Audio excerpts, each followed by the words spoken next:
All right, back for another beer review, and today I will be reviewing yet another beer from the Other Half Brewing Company, and they're out of both Brooklyn and Rochester, New York, and this is their Tumbleweeds. So they're calling this a German-style Helles lager, comes in at 4.8% alcohol by volume, no IBUs listed in time of review. This can is approximately 2.5 months old. So when it comes to Other Half, I don't want to say I get really excited, but I'm always interested in trying any of their lagers because they're known for their, hop-forward New England style IPAs and double IPAs and triple IPAs. They're known for their fruited and adjunct sours and stouts, their barrel-aged beers. So whenever they throw a lager out there, I'm always curious to give it a go. I reviewed their Crickets on the channel, and I really dug that one. It was a Pilsner, and they just released their Crispy Waves at the time of this review. I think it was a couple weeks ago. But this is one that I grabbed in June, and I grabbed it because it's a German-style Helles lager, and I'm like, oh, that's pretty interesting. They're using Saphir hops in this one, and that's all I know about it.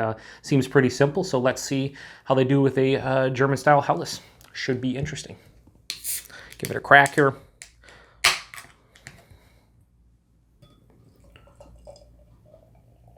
It's always funny pouring a Other Half beer that's not hazy, has a super crazy fruit color or super dark because it's a big, huge imperial stout.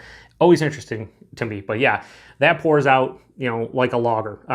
It has, looking at it, there's very fine particulates in there, but it's pretty filtered. Little bit of haze, little bit of chill haze, about 1.5 to 2 fingers of a fluffy white colored head.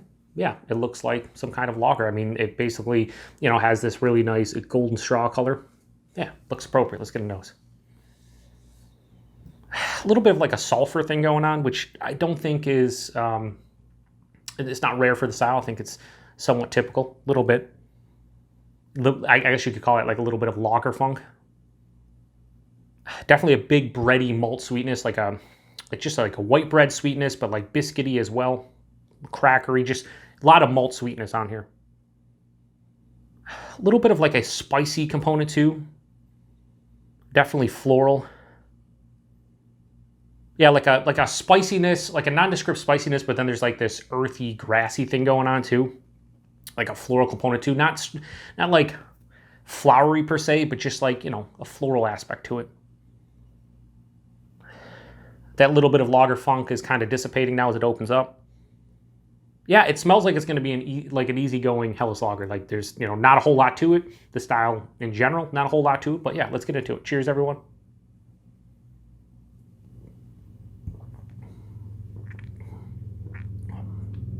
Wow, that is really good.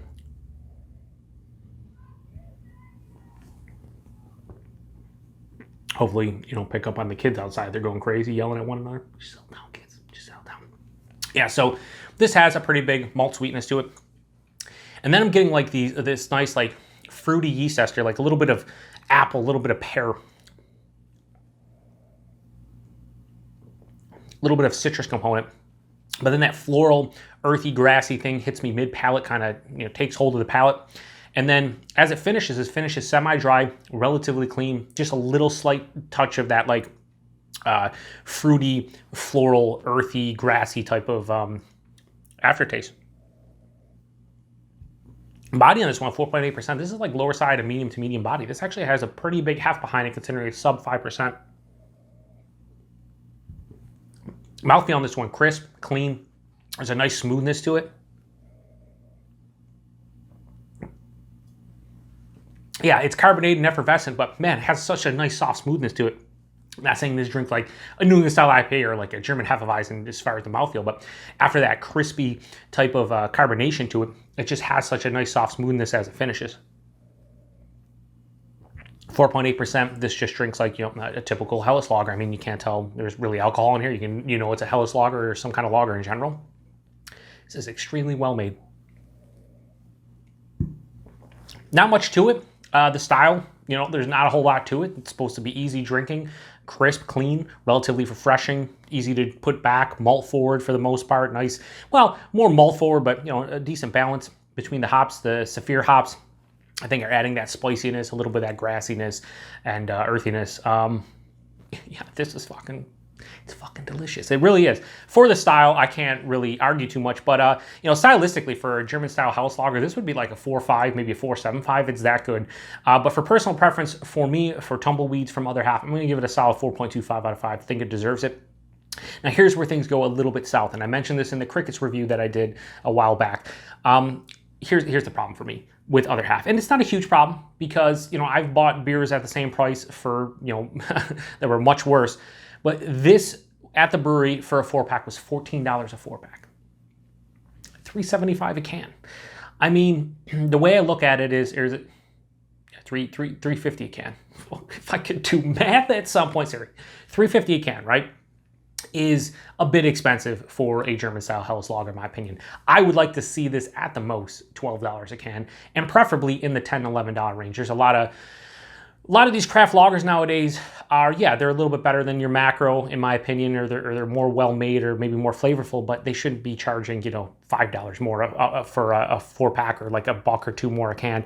And that's pretty much what Other Half does. Now, Crickets, I believe, was $16 a 4-pack, which is $4 a can. That's crazy. So, I mean, that's a Pilsner, but still, that's crazy to me.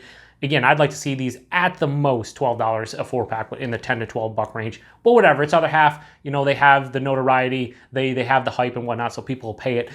So price point, little bit much for me. I think I paid, so I bought this as a single can at Aurora Brewworks in East Aurora, New York. And the reason I didn't buy a 4-pack at the brewery is because I didn't want a whole 4-pack for $14. So I think I paid for this can like $4. They bumped it up a little bit because they went to the brewery and brought some back. So for $4 a can, still not great value, but I'd rather pay $4 a can to try this once and then pay $14 a 4-pack because I think it's a bit much for me. It just is. Availability, Other Half, usually brewery only. Some places will, like the aforementioned Aurora Brewworks, go to the brewery, come back, and they will, resell it, and they'll bump up the price a little bit, which, they did the legwork, I get it. So price and availability, kind of shitty for this one, in my opinion, but I can't deny that this is a extremely well-brewed German-style house lager. I can't really complain too much about it, so 4.25 out of 5 for Other Half for Tumbleweeds from Other Half. Pretty good beer. If you've had this one before, let me know what you think about it. I've had a bunch of Untappd friends that really dig this one, getting like 4.5s and higher and just going nuts about it, and I can see why. It's a really well-made beer. Just price point for me, I wish these were a little bit cheaper because then I would buy 4-packs and have them in the fridge and just drink them. 2.5 months old. This is drinking extremely well. Fresh, it probably was awesome too. So yeah. Anyway, appreciate everybody stopping by for another beer review here on the Beer Patrol. To the next one. Cheers.